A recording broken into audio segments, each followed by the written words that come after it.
কড়াইতে তেল দিয়ে দিলাম, সাদা জিরে গোটা কুচি করে রেখেছিলাম দিয়ে দিলাম।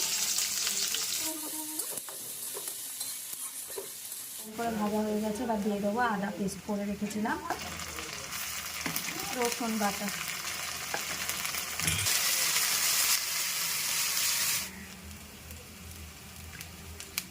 স্বাদ মতো নুন দিয়ে দিলাম, 1 চামচ ধনের গুঁড়ো,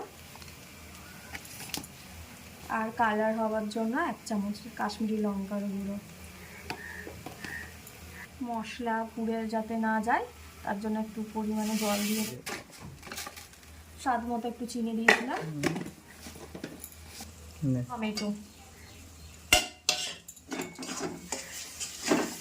দেখুন মশলাটা কষানো হয়ে গেছে, তেল ছেড়ে দিয়েছে।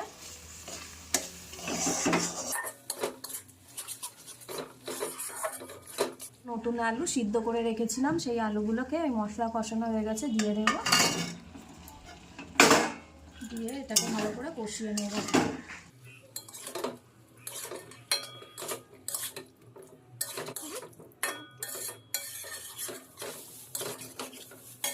এবার দিয়ে দেবো মটরশুঁটি,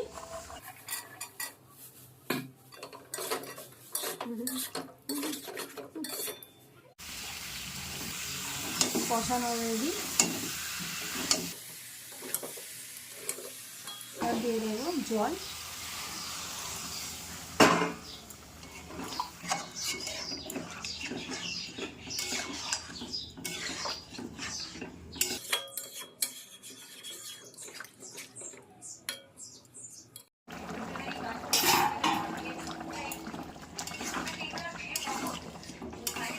ধনেপাতা দিয়ে দিলাম,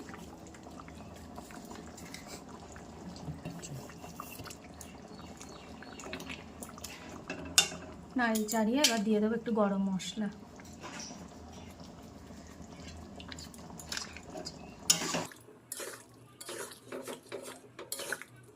রেডি হয়ে গেছে, দেখুন কেমন লাগছে। ভালো লাগলে অবশ্যই এইভাবে আপনারাও করে খেয়ে দেখবেন, আর ভালো লাগলে আমাদের পাশে থাকবেন।